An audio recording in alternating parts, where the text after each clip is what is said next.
Yeah. So this is the renal artery. Renal artery, and these are the segmental artery. The purpose of segmental artery is to take the blood this way and this way and this way and this way.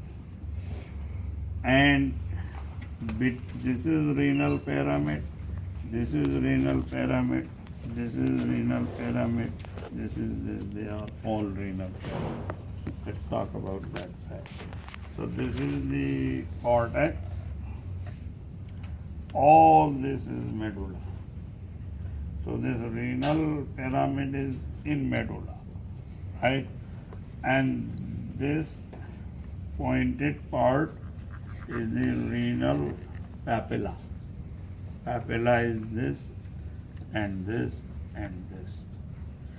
Between the renal pyramid, like this area, that has the similar tissue as cortex. It is renal column area. So cortex, renal pyramid, renal column, renal papilla, that leads to the minor calyx. They together make the major calyx right here, like this one and this one, minor, minor, major. And all the majors come, make renal pelvis here. So the funnel shaped whole thing is renal pelvis, and this is ureter, right?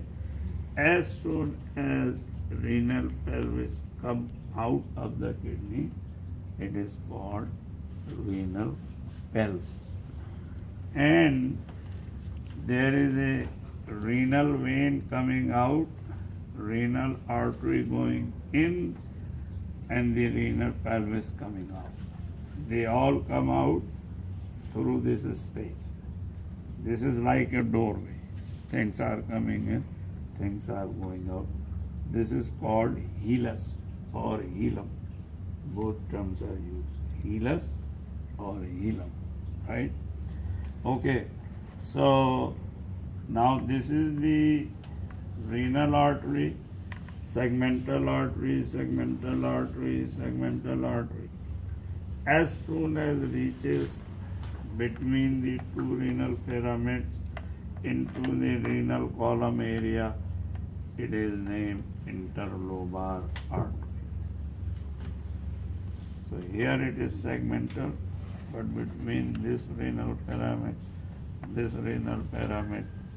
it is the interlobar with no L, interlobar artery. Now interlobar artery goes around the renal pyramid like this or like this. This is where, or this is where it is known arcuate artery. See those two, blue and red? The blue is arcuate vein and the red is arcuate artery. How you spell it? Arcuate, arcuate. And then guys, from arcuate artery, the artery branches are going this way, like radiating out, right? So it is called cortical radiate artery. Cortical means cortex. Radiating into cortex are the cortical radiate artery. From the arcuate vein, you will see here, and the arcuate artery, these two together, and these two together are here. So this is arcuate artery, arcuate vein, right? This is arcuate artery, this is arcuate vein. This place is same thing as this. And from here coming out the cortical radiate artery going this way, which is this cortical radiate artery. going out perpendicularly from the arcuate artery is the cortical radiate artery. That means this is cortex, because this is going into cortex. So this is going into cortex, and this is cortex. And in the cortex, this cortical radiate artery gives out afferent arteriole. From cortical radiate artery comes out the afferent arteriole that goes into the renal corpuscles, and this is the glomerulus, which is afferent arteriole. This is glomerulus, right? This part here, if I put a tape from here to here, what you would say what it is? Glomerulus. And if I ask you put a tape everything here, then what would you say? Renal corpuscle. Corpus. And if I ask you only this, what is this? Bowman's capsule. So this is the Bowman's capsule or renal capsule, as they pointed out other day. So it is the renal capsule or Bowman's capsule. What is this here? Space. Renal space, not the renal space. Capsular space, right? Because this is Bowman's capsule, so this is capsular space. Space inside the capsule. Blood comes in through afferent arteriole, gets filtered here. Filtrate comes out into this area, capsular space. Clean blood goes out through the efferent arteriole, which is this here. Efferent arteriole. Afferent coming out from cortical radiate, going into glomerulus, blood is filtered, clean blood comes out through the efferent arteriole. Efferent arteriole goes into peritubular capillaries. Peritubular capillaries, all these after the peritubular capillaries collected by venule. This is venule, right?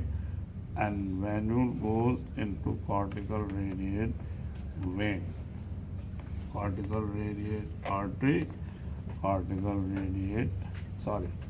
the venule goes into the cortical radiate vein.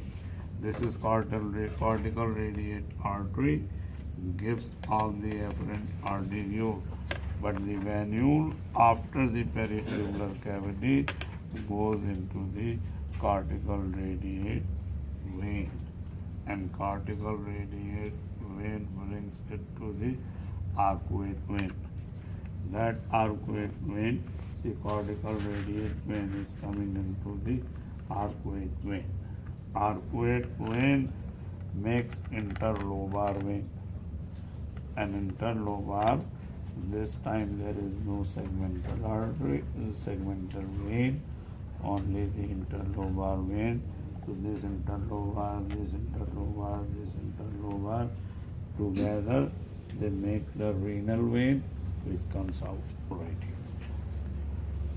Renal artery takes the blood in, renal vein brings the blood out, and between renal artery and the renal vein are all these branches. Now if you guys do not understand anything or confused anywhere, let me know. Arteriole bringing the blood into the glomerulus, getting filtered, and clean blood goes out by efferent arteriole, right? And as I have said, afferent arteriole has a wider diameter than efferent arteriole. That's why the blood accumulates here and blood pressure goes up. More blood comes in, that blood goes out, accumulating here, causing the pressure to increase, blood pressure. Okay. Bowman's capsule. No. The whole thing? The Just end of this it part. is the. Oh. What is it? Proximal convoluted tubular. Very good. And what is this space? Bowman space. Huh? Corpuscle. Capsular space. Capillary space. Is the Bowman space the same as the No, capillary? there is no Bowman's space. Bowman's capsule. You can say capsular space, Okay. right? Or renal space. But what is found in here? Yes, Yeah, filtrate. filtrates down in there. If you say blood, that is a blunder. Means you do not understand the process. Right. Because blood is inside here. Blood cannot come out and go into urine. Otherwise urine will be red. Unless there's something seriously wrong. Huh? Unless there's